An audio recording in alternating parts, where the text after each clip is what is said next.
నమస్తే అన్న, అందరికీ నమస్కారం. కువైట్ నుంచి కార్గో ద్వారా సామాన్లు పంపించాలనుకుంటూ ఉన్నారా? ప్రస్తుతం కువైట్లో ఏ కార్గో ఇవ్వలేని ఆఫర్లు యూసఫ్ కార్గో వారు ఇస్తూ ఉన్నారు.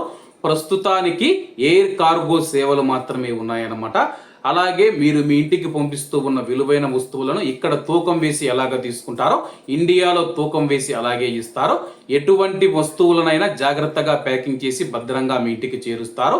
ఎయిర్పోర్ట్ ట్యాక్స్ కానీ ఇన్సూరెన్స్ డాక్యుమెంటేషన్ ఛార్జీలు లేవు. ప్యాకింగ్ పూర్తిగా ఉచితం. మాలియా మరియు కైతాన్ ప్రాంతాలలో యూసఫ్ కార్గో ఉంది. ఇంకెందుకు ఆలస్యం, స్క్రీన్ మీద కనపడే నెంబర్లకు వెంటనే సంప్రదించండి. నమస్తే అన్న, అందరికీ నమస్కారం.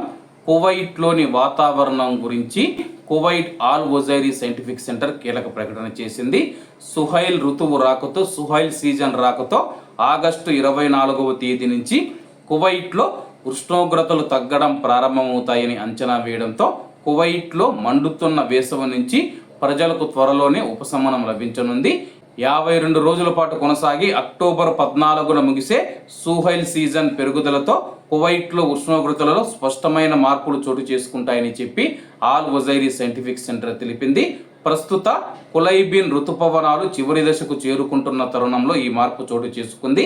కువైట్ దేశంలో తేమ స్థాయిలు పెరిగినప్పుడల్లా వర్షాలు కురుస్తాయని చెప్పి అంచనా వేస్తూ ఉన్నారు.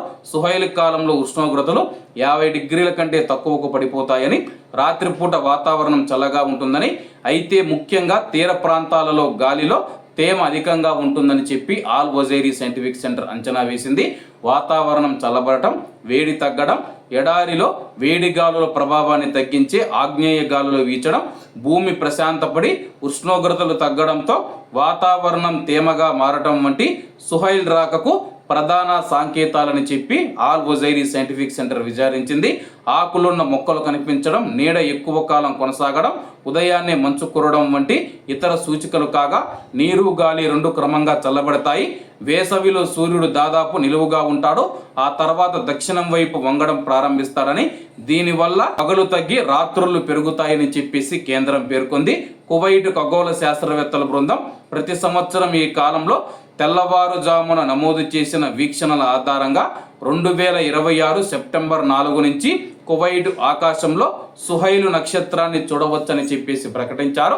ప్రస్తుతం ఆగస్టు 24వ తేదీ నుంచి కువైట్లో ఉష్ణోగ్రతలు తగ్గుతాయి. అలాగే చల్లటి వాతావరణం ఉంటుంది. ఒక విధంగా ఇది వేసవి కాలానికి ముగింపు సీజన్ అని చెప్పేసి వాతావరణ శాస్త్రవేత్తలు తెలిపారు. కాబట్టి అందరూ బాగుండాలి, అందులో మనం ఉండాలి. అందరికీ నమస్తే అన్న, జై హింద్.